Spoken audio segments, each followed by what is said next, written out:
والو، تمہارے اوپر روزے فرض کر دیے گئے جس طرح تم سے پہلوں پہ فرض کیے گئے تھے تاکہ تمہیں تقوی ملے۔ الصوم فی اللغت الامساک، روزہ لغت میں رک جانے کو کہتے ہیں۔ جب ہوا کے تیز جھکڑ چلتے چلتے رک جاتے تو اہل عرب کہتے سامت الریح، کہ ہوا رک گئی۔ تیز دوڑتا ہوا گھوڑا جب اچانک ٹھہرتا تو وہ کہتے سام الخیل، منہ زور گھوڑا رک گیا۔ تو روزے کو بھی روزہ اس لیے کہا جاتا ہے کہ نفس کا سرکش اور منہ زور گھوڑا رمضان میں رک جاتا ہے، اور جو اللہ کے حکموں کو ڈٹائی سے توڑتے ہیں رمضان میں ان کے سر بھی سجدوں میں دیکھیں۔ تو اس لیے صوم کو صوم کہا جاتا ہے کہ اس میں انسان گناہوں سے رک جاتا ہے۔ شریعت اسلامیہ میں طلوع فجر ثانی سے غروب آفتاب تک اکل و شرب اور جماع سے قصداً رکے رہنے کو روزہ کہا جاتا ہے۔ روزے کی تاریخ کے حوالے سے علامہ اسماعیل حقی علیہ رحمہ تفسیر روح البیاں میں لکھتے ہیں کہ ملک تحمورس ثالث کے دور میں قحط پڑا۔ یہ حضرت آدم علیہ السلام کی اولاد سے تیسرا بادشاہ ہوا ہے۔ تو اس نے اپنی قوم کو حکم دیا کہ وہ ایک وقت کا کھانا کھائیں اور ایک وقت کا کھانا بچا کر قحط زدہ علاقوں میں بھیجیں تاکہ دکھیوں اور مجبوروں کی مدد ہو سکے۔ ملک تحمورس الثالث کے اس حکم کو قوم نے قبول کیا اور ایک وقت کا کھانا بچا کر کے قحط زدہ علاقوں میں بھیجا۔ اس قوم کی یہ ادا اللہ کو پسند آ گئی تو اللہ نے اس کو عبادت قرار دے دیا۔ پھر اس کے بعد ہر نبی پر روزہ فرض ہوا۔ کما کتب علی الذین من قبلکم، اس پہ شاہد عادل ہے۔ حضور علیہ السلام فرضیت روزہ سے قبل ایام 20 کے روزے رکھا کرتے تھے۔ ہر ماہ کی 13، 14 اور 15 تاریخ کو قمری تقویم کے حساب سے جو روزے رکھے جاتے ہیں ان کو ایام 20 کے روزے کہا جاتا ہے۔ لیکن اس کے بعد پھر عاشورہ کا روزہ حضور نے معمول بنایا، اور اس کو کسی صورت بھی حضور اور صحابہ ترک نہیں کرتے تھے۔ فصام رسول اللہ وامر بصیامہ، حضور نے خود بھی روزہ رکھا اور صحابہ کو بھی حکم دیا کہ یہ روزہ رکھیں۔ لیکن جب سن 2 ہجری کو واقعہ بدر سے ایک مہینہ قبل 17 شعبان المعظم کو جب روزہ فرض کیا گیا تو پھر حکم دے دیا گیا۔ حضرت عائشہ صدیقہ رضی اللہ تعالی عنہا سے روایت ہے کہ فرمایا اب جس کا جی چاہے عاشورے کا روزہ رکھے اور جس کا جی چاہے ترک کر دے، لیکن اس سے قبل وہ روزہ رکھنا امت پر ضروری تھا۔ اب ایام معدودہ یعنی گنتی کے دن، اور وہ 29 یا 30 دن ہیں، ان کے روزے امت پر فرض کر دیے گئے۔ سن 2 ہجری میں روزہ فرض ہوا۔ حضور نے 11 ہجری کو رمضان سے قبل ہی ربیع الاول شریف کے مہینے میں انتقال فرمایا۔ اس طرح حضور علیہ السلام کی زندگی میں کل 9 رمضان آئے، 2 ہجری کو شامل کر کے 9 رمضان زندگی میں کل آئے، جس میں 2 رمضان 30 کے تھے اور باقی 7 رمضان 29 کے تھے۔ اور یہ بات ذہن میں رہے کہ روزے 29 ہوں یا 30 ہوں، اللہ ثواب 30 کا ہی عطا فرماتا۔ جس طرح کوئی شخص بھول کر کھا لے تو حدیث میں آتا اس کو اللہ نے کھلایا، اس کو اللہ نے پلایا، تو وہ اس نے کھا بھی لیا، اس نے پی بھی لیا، لیکن اس کا روزہ بھی باقی رہا۔ اس طرح اگر چاند 29 پہ نظر آ جائے تو ثواب اللہ 30 کا ہی عطا فرماتا ہے۔ یہ اس کی کرم نوازی ہے اپنے بندوں پہ۔ تو روزہ ڈھال ہے اور جہنم سے آزادی کا ایک اہم ذریعہ ہے۔ روزہ اللہ اور بندے کے مابین ایک راز ہے۔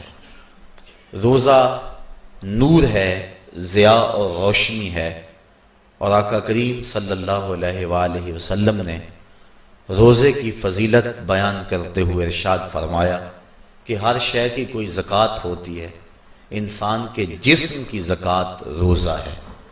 اگر روزہ رکھے گا تو جسم زکوٰۃ ادا کرے گا، جس طرح زکوٰۃ سے مال پاک ہوتا ہے، روزے سے جسم پاک ہو جاتا ہے۔ اور روزہ ویسے بھی انسان کے لیے شفا کا پیام ہے۔ فرمایا کہ سحری کھایا کرو، چونکہ سحری کے کھانے کے اندر بھی اللہ نے برکت رکھی ہے۔ تو یہ ماہ صیام اپنے دامن میں برکتیں لے کر، رحمتیں لے کر نازل ہوتا ہے۔ اس کا پہلا حصہ رحمت، درمیانی حصہ مغفرت، اور آخری حصہ جہنم سے آزادی کا مجدہ جاں فضا ہے۔ حدیث میں آتا ہے کہ اللہ نے میری امت کو رمضان المبارک کے روزے کے حوالے سے 5 چیزیں ایسی عطا کی ہیں جو اس سے قبل کسی امت کو نصیب نہیں ہوئی۔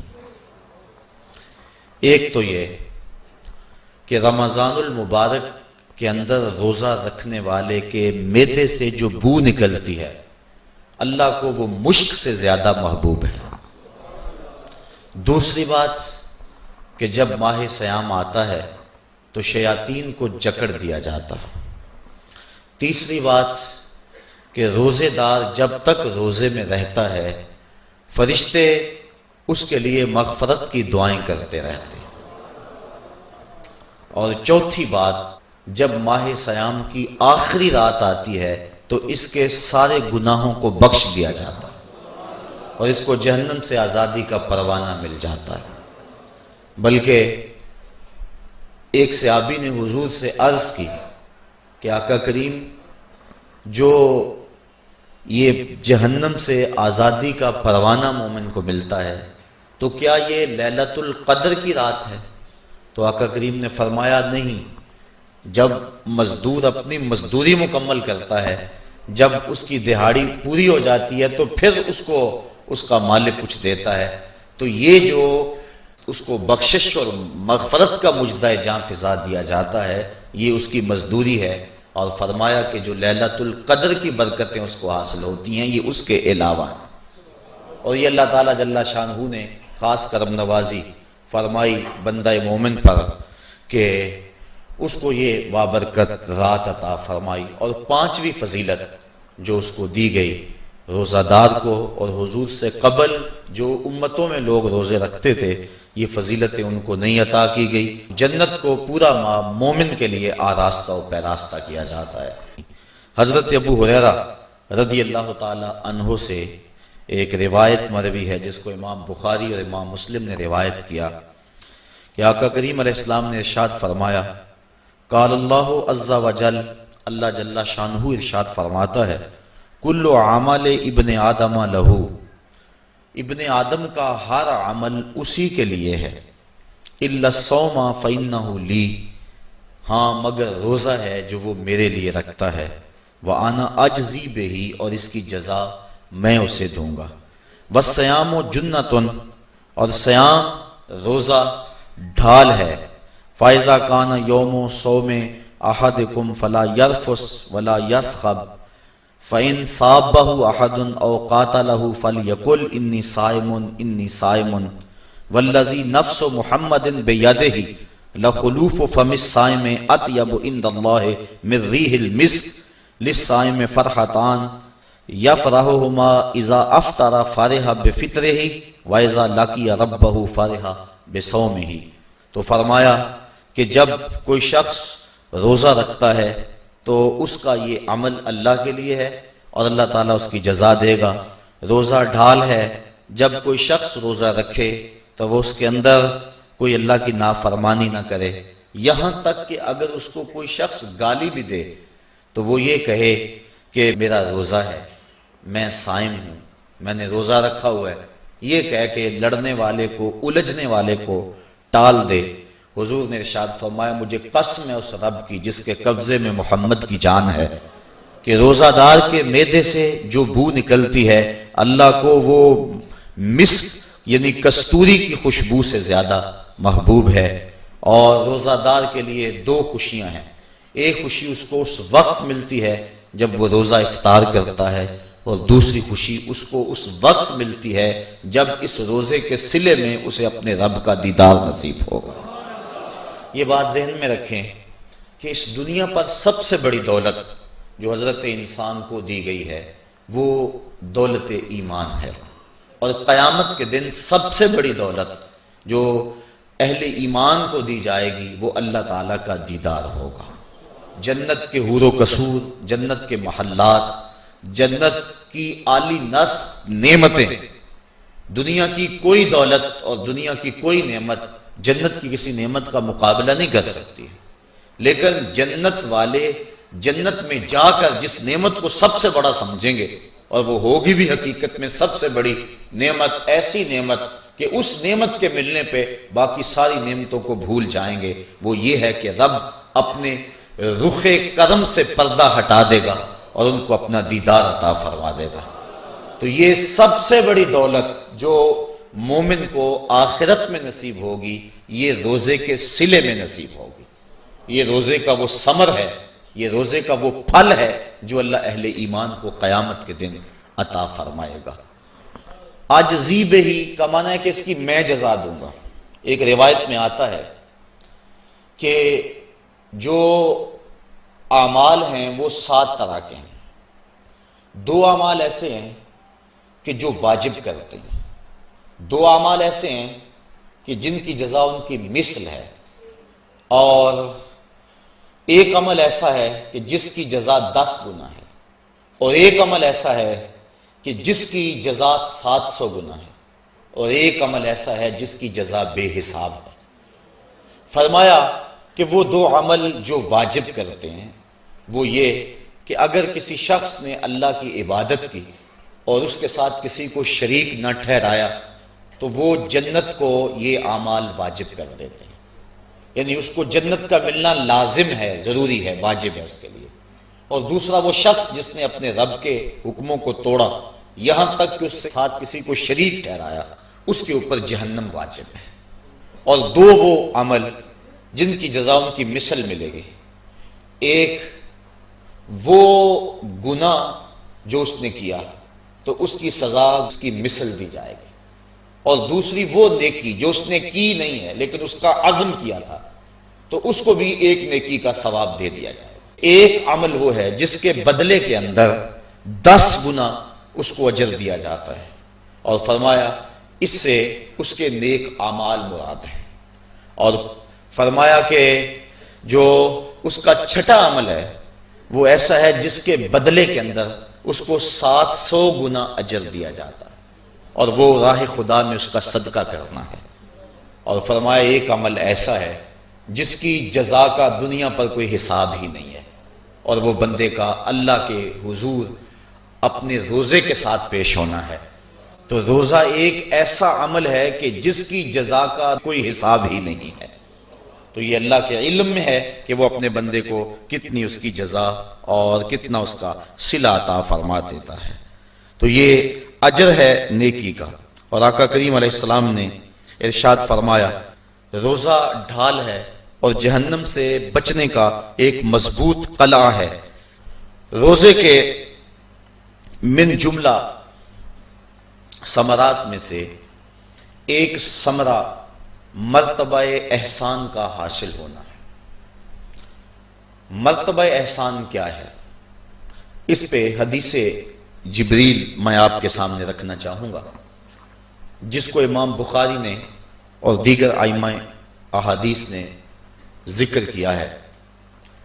مسجد نبوی کا ماحول تھا، مدینہ شریف کی فضائیں تھیں، صحابہ حضور کی صحبت میں جلوہ فراز تھے، نور بٹ رہا تھا، اجالے اتر رہے تھے، صحابہ کے من روشنی سے مالا مال تھے کہ حضرت عمر فاروق رضی اللہ تعالی عنہ فرماتے ہیں کہ ایک شخص آیا جس کی گھنی سیاہ داڑھی تھی اور اس کا سفید لباس تھا.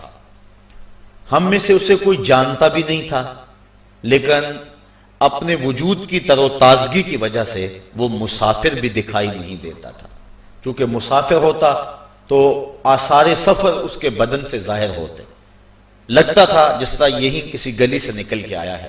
لیکن چونکہ وہ وہاں کا رہنے والا نہیں تھا، ہم میں سے اسے کوئی پہچانتا بھی نہیں تھا. اب وہ حضور کی خدمت میں آیا، فَأَسْنَدَ رُكْبَتَيْهِ إِلَىٰ رُكْبَتَيْهِ، اور اپنے گھٹنوں کو جوڑ کر حضور کے گھٹنوں کے ساتھ ملا کر بیٹھ گیا. اور حضور علیہ السلام سے عرض کرتا ہے کہ حضور مجھے خبر دیجئے کہ ایمان کیا ہے.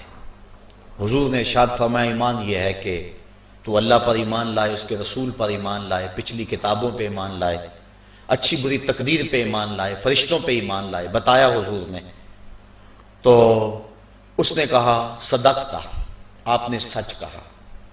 کہتے ہیں ہمیں بڑا تعجب ہوا کہ خود ہی سوال کرتا ہے اور خود ہی تائید کر دیتا ہے. پھر کہنے لگا اسلام کیا ہے؟ تو حضور علیہ السلام نے فرمایا اسلام یہ ہے کہ تو نماز پڑھے، روزہ رکھے، حج کرے، زکوٰۃ ادا کرے. اراکین اسلام اس کو بیان کیے. کہنے لگا آپ نے سچ کہا. کہتے ہیں ہمیں پھر تعجب ہوا کہ خود ہی ایک بات کہہ رہا ہے اور خود ہی پھر اس کی تصدیق کر رہا ہے. کہتے ہیں پھر وہ پوچھتا ہے مل احسان، حضور احسان کیا ہے؟ تو حضور علیہ السلام نے جواباً فرمایا ان تعبد ربک کأنک تراہ. احسان یہ ہے کہ تو اللہ کی عبادت اس طرح کرے کہ گویا تو اسے دیکھ رہا ہے. اور اگر یہ کیفیت تجھے نصیب نہیں ہوتی تو کم از کم یہ کیفیت نصیب ہو جائے کہ وہ تجھے دیکھ رہا ہے. تو وہ کہنے لگا ہاں آپ نے سچ کہا. پھر اس کے بعد اس نے قیامت کی کچھ نشانیوں کے بارے میں سوال کیا. تو حضور علیہ السلام نے جواب مرحمت فرمائے. جب وہ شخص اٹھ کے چلا گیا تو حضور نے فرمایا عمر جانتے تھے یہ شخص کون ہے؟ کہا اللہ و رسولہ عالم، اللہ اس کا رسول خوب جانتا ہے. فرمایا ھذا جبریل، یہ جبریل امین تھا اور تمہیں تمہارا سکھانے کے لیے آیا تھا. جبریل نے جب امت کو دین سکھایا تو سب سے پہلے یہ بات سکھائی کہ حضور کی چوکھٹ میں بیٹھنے کا ادب کیا ہے. دونوں گھٹنے بچھا کر وہ اس طرح حضور کی چوکھٹ میں ادب کے ساتھ بیٹھا اور اس کے بعد حضور سے اس نے سوالات کیے. تو فرمایا یہ جبریل امین تھے جو تمہیں تمہارا دین سکھانے کے لیے آئے تھے. تو جبریل امین نے جو دین سکھایا، جو چیزیں پوچھی وہ 3 چیزیں تھیں. ایمان کیا ہے، اسلام کیا ہے اور احسان کیا ہے. تو احسان تیسری چیز ہے جس کو ہم اپنی زبان کے اندر تصوف کہتے ہیں، جس کو ہم طریقت کا نام دیتے ہیں. تو اس کو درجہ احسان یا مرتبہ احسان کہا جاتا ہے اور یہ دین کی روح ہے. جو لوگ طریقت کا انکار کرتے ہیں وہ دین کی روح کا انکار کرتے ہیں. تو حضور علیہ السلام نے جو طریقت بیان فرمائی وہ یہ تھی کہ اللہ کی عبادت تو اس طرح کرے کہ جس طرح تو اسے دیکھتا ہے. اگر یہ کیفیت مل جائے تو سبحان اللہ، لیکن اگر یہ کیفیت نہیں ملی تو کم از کم یہ کیفیت تو ملے کہ وہ مجھے دیکھ رہا ہے.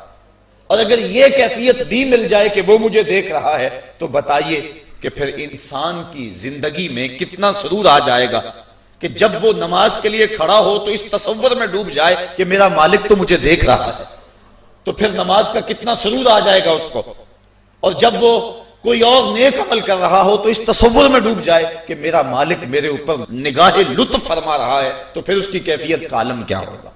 تو پہلی کیفیت کہ تو اسے دیکھ رہا ہے. حضرت علی المرتضیٰ رضی اللہ تعالی عنہ سے کسی نے پوچھا جس رب کی عبادت کرتے ہو کیا اس کو کبھی دیکھا بھی ہے؟ تو حضرت علی المرتضیٰ نے جواباً کہا لم اعبد ربا لم اراہ.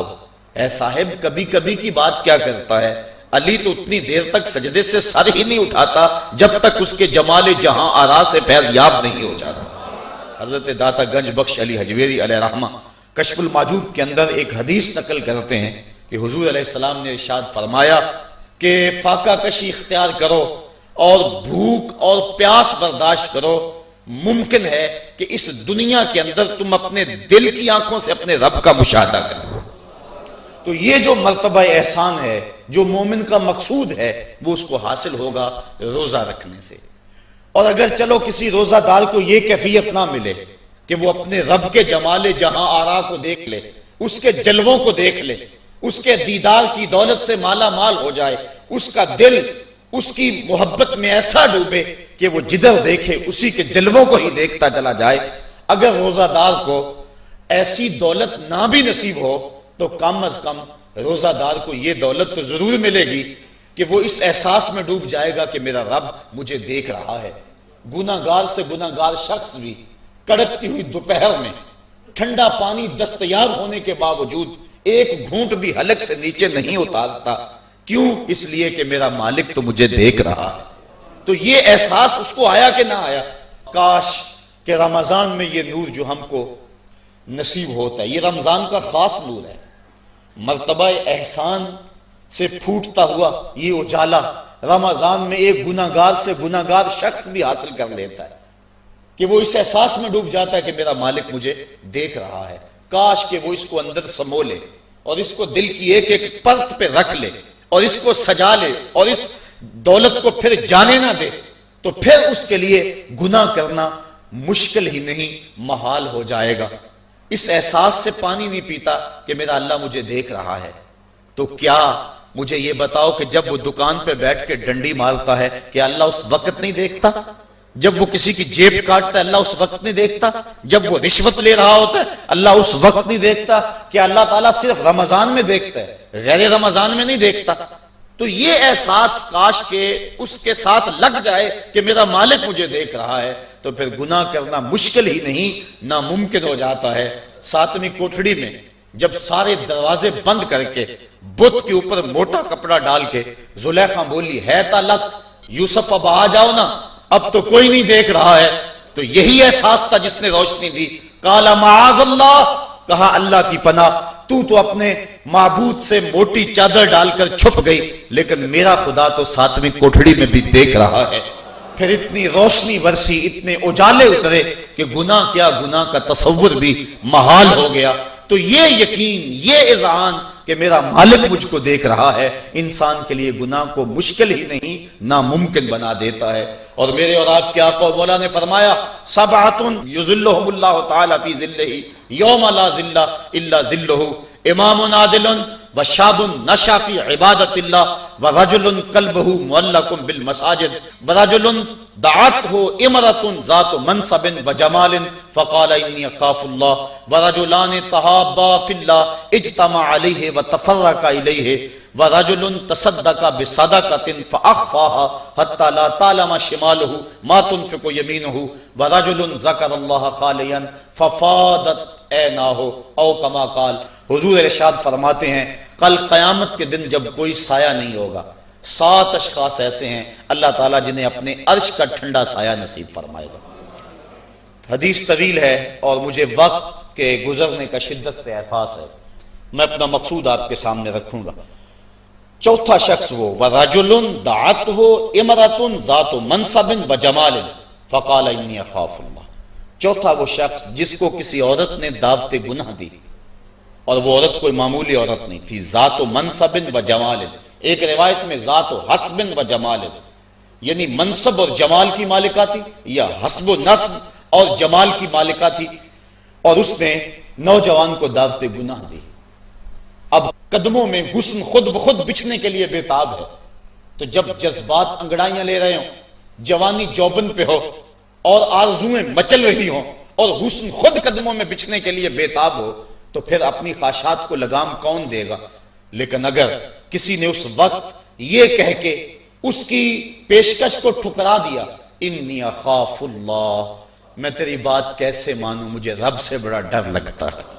حضور فرماتے ہیں جب کسی عورت نے اس کو دعوت گناہ دی یا کوئی مرد کسی عورت کو دعوت گناہ دینے لگا تو اس نے کہا انی اخاف اللہ، میں تیری بات نہیں مان سکتا کہ مجھے اللہ سے ڈر لگتا ہے۔ حضور فرماتے ہیں کل قیامت کے دن جب سورج صبا نیل پہ ہوگا اور زمین تانبے کی ہوگی، لوگ پسینے میں شرابور ہوں گے، اللہ پورے قہر و غضب اور جلال میں ہوگا، لوگ برہنہ اٹھائے جائیں گے، پسینے سے شرابور ہوں گے، ندامت ان کے چہرے پہ چڑھی ہوئی ہوگی، لیکن 7 اشخاص میں سے ایک شخص یہ ہے کہ قیامت کے دن جب کوئی سایہ نہیں ہوگا اللہ اسے اپنے عرش کا ٹھنڈا سایہ نصیب فرما دے گا، کہ جس نے برائی کو یہ کہہ کے ٹھکرا دیا کہ میرا رب مجھے دیکھ رہا ہے اور میں اس سے خوف کھاتا ہوں۔ امام یافعی نے روض الریاحین کے اندر یہ واقعہ لکھا ہے کہ ایک نوجوان کپڑے کی دکان پہ کام کرتا تھا، ایک عورت آئی، اس کا اس جوان پہ دل آ گیا، اس نے کپڑا ضرورت سے زیادہ خرید لیا اور مال کے دکان سے کہنے لگی جوان کو میرے ساتھ بھیج دو، میری گٹھڑی بھاری ہے، گھر چھوڑ آئے۔ مال کے دکان اس کی نیت سے آگاہ نہ ہو سکا، اس نے نوجوان کو ساتھ بھیج دیا۔ جب وہ اس کو گھر لے گئی، اندر داخل کر کے دروازہ بند کر لیا اور دعوت گناہ دینے لگی۔ اس نوجوان نے کہا انی اخاف اللہ، میں اللہ سے ڈرتا ہوں، لیکن وہ ڈرتا تھا، وہ تو نہیں ڈرتی تھی۔ اس نے ہر قسم کا ڈورا پھینکا، ہر جتن کیا، ہر ہیلا آزمایا، لیکن وہ نوجوان قابو نہ چڑھا، چونکہ وہ صرف حسین ہی نہیں اللہ کا ولی بھی تھا، صرف اس کا چہرہ ہی روشن نہیں تھا، اس کے من میں بھی اجالے تھے، اور اس نے بڑی کوشش کی لیکن نور کو رسیوں میں جکڑا تو نہیں جا سکتا۔ خیر اس نوجوان کے دل میں آیا کہ یہ شیطان کا خطرناک روپ ہے، کہیں ایسا نہ ہو کہ میں اس کے پنجے میں پھنس جاؤں۔ اس نے ایک بہانہ کیا اور باتھ روم میں چلا گیا، جو پخانہ کیا اس کو اپنے بدن پہ مل لیا اور اسی حالت میں باہر آ گیا۔ جب اس عورت نے دیکھا اس کا نشہ حرن ہو گیا، دروازہ کھول دیا، اس نے کہا یہ تو کوئی مجنون ہے، یہ تو کوئی پاگل ہے۔ اس نے دل ہی دل میں اللہ کا شکر ادا کیا کہ میرا بدن گندا ہو گیا، میرا من تو ستھرا رہا۔ کائنات کا سب سے حسین چہرہ وہ ہے جو جنسی کالک سے محفوظ ہو۔ تو وہ باہر گیا اور باہر ایک چشمہ ابل رہا تھا، وہاں جا کے اس نے غسل کیا۔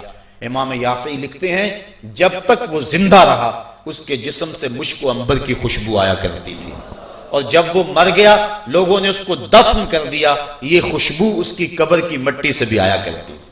تو جو اللہ سے ڈرا کہ میرا مالک مجھے دیکھ رہا ہے تو اللہ تعالیٰ اس کی کیسی ناز برداریاں فرماتا ہے، اس کے اوپر کتنے کرم اس کے اترتے ہیں۔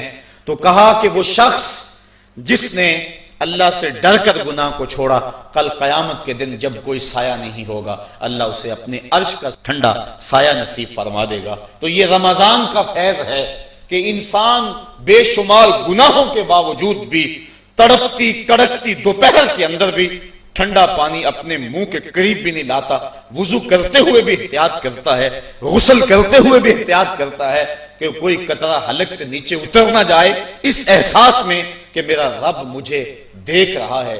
یار روزے کا اور کیا ثمرہ چاہیے کہ وہ جو دولت صوفیاء نے زندگیاں کھپا دی، جس دولت کو حاصل کرنے کے لیے، مرتبہ احسان کو پانے کے لیے روزے دار نے سحری کھائی، ابھی جو ہے وہ سحری کا وقت ختم ہوا تھا کہ یہ احساس اس کے ساتھ لگ گیا، اور وہ تنہائی کے اندر بھی اللہ سے ڈرتا ہے اور کھانے پینے سے باز رہتا ہے، اس تصور کے ساتھ کہ میرا مالک مجھے دیکھ رہا ہے۔ روزے کا ایک ثمر اور ایک پھل یہ ہے کہ بندے کو تقوی کا نور نصیب ہوتا ہے، اور اللہ تعالیٰ نے یہاں قرآن مجید کے اندر جہاں روزے کی فرضیت کا ارشاد فرمایا، وہاں ساتھ یہ بات فرمائی کہ اس لیے تمہارے اوپر روزہ فرض کیا گیا ہے تاکہ تم متقی بن جاؤ۔ یہ مقصد روزہ ہے، اللہ یہ چاہتا ہے، ورنہ اس کو کیا ضرورت ہے کہ بندے کو بھوکا اور پیاسا رکھے، وہ تو چاہتا ہے کہ یہ برائیوں سے باز آ جائے۔ بلکہ بخاری شریف کی حدیث ہے، حضور علیہ السلام نے ارشاد فرمایا من لم یدع قول الزور والعمل به فلیس للہ حاجۃ فی ان یدع طعامہ وشرابہ، جو شخص جھوٹ اور جھوٹے کام نہیں چھوڑتا اللہ کو اس کے بھوکا اور پیاسا رہنے کی کوئی ضرورت نہیں ہے۔ اللہ نہیں چاہتا کہ وہ بھوک اور پیاس کی مشقت گوارا کرے، اس کا تو مقصود یہ ہے کہ اس کے دل کے اندر اس کی خشیت پیدا ہو جائے، اسی لیے اس نے روزہ ہمارے اوپر فرض کیا ہے، ورنہ وہ کیسے چاہتا ہے کہ میرا بندہ بھوکا رہے؟ ایک ماں نہیں چاہتی کہ میرا بیٹا بھوکا رہے، اور جو 70 ماؤں سے زیادہ پیار کرتا ہے اس نے کیسے چاہ لیا کہ میرا بندہ بھوکا رہے؟ ماں کے پیار کو دنیا کے کسی ترازو پہ نہیں تولا جا سکتا، اور جو مالک ہے، ماں کو اتنا پیار بیٹے سے کس لیے ہے؟ اس لیے کہ اس نے بیٹے کو جنم دیا، جس نے جنم دیا اس کو اتنا پیار ہے تو جس نے تخلیق کیا اس کو کتنا پیار ہوگا؟ تو ماں نہیں چاہتی میرا بیٹا بھوکا رہے تو مالک نے کیسے چاہ لیا؟ چلو آؤ پھر ماں کی گود میں آ جائے۔ ماں بیٹے کی آنکھ میں ایک آنسو بھی گوارا نہیں کرتی تھی، بیٹا ہو گیا بیمار، ماں لے گی ڈاکٹر کے پاس، اس نے جو دوا تجویز کی وہ کڑوی تھی، ماں نے زبردستی لٹا لیا، بیٹا پیتا نہیں، ماں نے منہ کھولا اور کڑوے سیرپ کے قطرے اس کے حلق میں ٹپکا رہی ہے، بچہ چیختا ہے، لیکن جوں وہ سیرپ کے قطرے حلق سے نیچے اترتے چلے جاتے ہیں، ماں کو قرار آتا جاتا ہے، اس کو طمانینت ملتی جاتی ہے۔ ماں کیا صفاق ہو گئی؟ نہیں۔ اس کا پیار چھن گیا؟ نہیں۔ اس کی ممتا رخصت ہو گئی؟ نہیں۔ وہ تو بیٹے کی آنکھ میں ایک آنسو بھی گوارا نہیں کرتی تھی، اور اب تڑپتا ہوا بیٹا، لیکن ماں کے چہرے پہ طمانینت کا نور ہے۔ اصل بات یہ ہے کہ ماں جانتی ہے، بیٹا نہیں جانتا۔ ماں جانتی ہے چند لمحوں کی تکلیف ہے، نتیجہ شفا کی صورت میں برآمد ہوگا۔ اس لیے ماں کی نظر اس تڑپنے پہ نہیں ہے، ماں کی نظر اس نتیجے پہ ہے۔ مالک جو 70 ماؤں سے زیادہ پیار کرتا ہے، وہ بھی نہیں چاہتا کہ میرا بندہ بھوکا اور پیاسا رہے، لیکن مالک کہتا ہے اس کے باوجود تو بھوکا اور پیاسا رہے گا، کیوں؟ لعلکم تتقون، میرے بندے تجھے تقوی کی بہاریں نصیب ہوں گی، تیرے من کو روشنی اور تیرے من کو اجالا نصیب ہو جائے گا۔ تو یہ تقوی نصیب ہوتا ہے روزے سے۔ چونکہ یہ بات ذہن میں رکھیں، ہمارے دو دشمن ہیں جو ہمیں نیکی کے راستے سے روک رہے ہیں۔ بات لمبی ہو رہی ہے، اختصار کر رہا ہوں۔ ہمارے دو دشمن ہیں جو ہر وقت ہمارے ساتھ لگے ہوئے، ایک شیطان اور دوسرا نفس۔ جو شیطان ہے وہ بڑا دشمن ہے یا نفس بڑا دشمن ہے؟ تو آپ اس بات پہ کسی دلیل کی ضرورت نہیں، آپ سب کہہ رہے ہیں کہ نفس۔ اور سادی سی بات ہے کہ شیطان آدمی کو بہکاتا ہے، لیکن شیطان جب خود بہکا، اس نے انکار سجدہ کیا، اس وقت کوئی دوسرا شیطان تو تھا نہیں، تو شیطان کو شیطان بنانے والا نفس ہے۔ تو یہ نفس شیطان سے بھی بڑا دشمن ہے۔ اکیلی جان دو دشمنوں کے نرغے میں، لیکن جب ماہ سیام آیا، سلسلۃ الشیاطین، حدیث میں آتا ہے شیاطین جکڑ دیے گئے۔ دو دشمنوں میں ایک دشمن ہمارے جکڑ دیے گئے، اب ایک دشمن ہمارا باقی ہے، نفس۔ اب نفس کا مقابلہ کر لیں گے تو شیطان چھٹ کر ہمارا کچھ نہیں کر سکے گا، لیکن اگر ہم نے اس موسم کے اندر اپنے نفس کا مقابلہ نہ کیا تو پھر ہم جو ہے وہ اس نفس کی شامت سے شیطان کے ہتھے بھی چڑھ جائیں گے۔ اب نفس کی تربیت کیسے کریں؟ اس کی تربیت بھی روزے سے ہوتی ہے۔ آپ کہیں گے وہ کیسے؟ تو شیخ فرید الدین عطار کا قول سناتا ہوں۔ شیخ فرید الدین عطار کون شخص ہے؟ کسی معمولی شخص کا نام شیخ فرید الدین عطار نہیں ہے۔ علامہ اقبال کے روحانی پیشوا، جن کو وہ مرشد رومی کہتے ہیں اور اپنے آپ کو مرید ہندی کہتے ہیں۔ اور یہ بات ذہن میں رکھیں کہ اقبال نے رومی کو ویسے پیر نہیں مان لیا، بڑا چن کے پیر تلاش کیا اقبال نے، بلکہ جب پیر دو ہوں اور دونوں ہی بڑے قابل ہوں اور مرید کے لیے مصیبت بن جائے کہ ادھر جاؤں کدھر جاؤں، امتحان تو اس وقت ہوتا ہے۔ اب اقبال کے لیے جو ہے وہ دو چیزیں تھیں، ایک رازی اور ایک رومی۔ اقبال کہتا تھا میں رومی کو پیر مانوں یا رازی کو پیر مانوں، چونکہ رازی استدلال کا شہنشاہ ہے اور اقبال فلسفے کا امام ہے۔ فلسفی کا مزاج یہی چاہتا ہے کہ جو استدلال کا بادشاہ ہو اس کو اپنا شیخ مانا جائے، لیکن جو رومی ہے وہ دل کا شہنشاہ ہے۔ اقبال شاعر ہے اور اقبال کا مزاج تھا کہ جو میرے دل کا بھی امام ہو وہی میرا شیخ ہو اور وہی میری رہبری کرے۔ تو اقبال جو ہے وہ الجھا رہا اس معاملے میں، کیا کروں؟ وہ خود کہتا ہے اسی کشمکش میں گزری میری زندگی کی راتیں، کبھی سوز و ساز رومی، کبھی پیچ و تاب رازی۔ کبھی رومی کا سوز و ساز مجھے پسند آتا تھا، کبھی رازی کا جو ہے وہ مجھے پیچ و تاب پسند آتا تھا۔ پھر اقبال نے زندگی کی کئی بہاریں مرشد کے انتخاب کے اندر گزار دیں کہ میں رومی کے ہاتھ پہ بیعت کروں یا رازی کے ہاتھ پہ بیعت کروں۔ پھر ایک وقت آیا کہ اقبال نے خود کہا نئے مہرہ باقی ہے نئے مہرہ بازی، جیتا ہے رومی ہارا ہے رازی۔ وہ کہتا ہے رومی جیت گیا اور رازی ہار گیا۔ پھر اس نے رومی کو اپنا شیخ اور مقتدا مانا۔ اقبال جس کو اپنا مقتدا مانتا ہے، جس کو اپنا امام مانتا ہے، اب اس رومی کی سنیے۔ وہ کہتے ہیں ہفت شہر عشق را عطار گشت، ما ہنوز اندر خم یک کوچام۔ عشق کے 7 شہر حضرت شیخ فرید الدین عطار گھوم چکے ہیں، ہم پہلے شہر کی پہلی گلی کے کونے پہ کھڑے ہیں۔ یہ رومی کہہ رہے ہیں جس کو اقبال نے بڑی چھان پھٹک کے بعد اپنا پیر مانا ہے، وہ فرید الدین عطار جو معرفت کا امام ہے اور اللہ کے رازوں کا امین ہے۔ حضرت شیخ فرید الدین عطار فرماتے ہیں نفس نتواں کشت الا باسے چیز، بات گوئم یادگیرش اے عزیز۔ کہا نفس نہیں مرتا لیکن 3 اسلحے ہیں، اگر تیرے پاس ہوں تو تو نفس پر قابو پا لے گا۔ وہ 3 اسلحے کون سے ہیں؟ کہا خنجر خاموشیو شمشیر جو نیزائے تنہائیو ترک ہجو، ایک خاموشی کا خنجر، ایک بھوک کی تلوار اور ایک تنہائی کا نیزہ۔ اگر یہ تین اسلحے تیرے پاس ہیں تو نفس پہ ٹوٹ پڑے نسلوں کو لے کر تو تیرا نفس تیرے قابو میں آئے گا، اس کے علاوہ کوئی اور ذریعہ نہیں ہے اس نفس کو قابو کرنے کا۔ حضرت باہو جیسے بھی بول پڑے، باج فقیراں کسے نہیں ماریا، باہو ظالم چور اندر داہو، یہ جو اندر کا چور ہے اس کو پکڑ لینا اور اس کو قابو میں کر لینا اور اپنے دل کی حفاظت کر لینا، یہی بڑی دولت ہے۔ فرماتے ہیں کہ تین اسلحے ہیں، ایک خاموشی کا خنجر اور ایک بھوک کی تلوار اور تیسرا تنہائی کا نیزہ۔ کہ ان تین اسلحوں سے اگر تم قابو پانا چاہو تو پا سکتے ہو، اس کے علاوہ کوئی اور اسلحہ نہیں ہے جو تمہارے نفس کو تمہارے قابو میں لے آئے۔ تو پھر بھوک کی تلوار ایسا اسلحہ ہے جو نفس کا سر کاٹ دیتی ہے۔ اور میرے اور آپ کے آقا و مولا، قلب و دل و نگاہ کے مرشد اولین حضور نبی رحمت صلی اللہ علیہ وسلم نے فرمایا، یا معاشر الشباب من یستطع منکم الباء فلیتزوج فإنہ اغض للبصر واحسن للفرج فمن لم یستطع فعلیہ بالصوم فإنہ لہ وجاء۔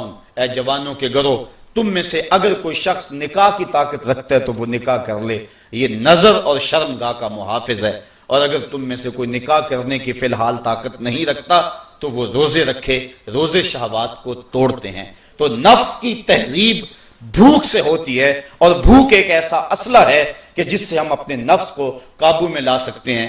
حضرت نظام الدین اولیاء علیہ رحمہ جو تصوف کے سرخیل اور امام ہیں، آپ فرماتے ہیں کہ آدھی فقیری روزہ ہے اور آدھی فقیری باقی سب کچھ ہے۔ تو روزہ اگر نصیب ہو گیا تو پھر مالک کا قرب مل گیا، اور یہ تقوی کا نور ہمیں روزے سے حاصل ہوگا۔ روزے کے ثمرات تو بہت سارے، لیکن وقت کی سمٹتی ہوئی عقائیاں مجھے ملحوظ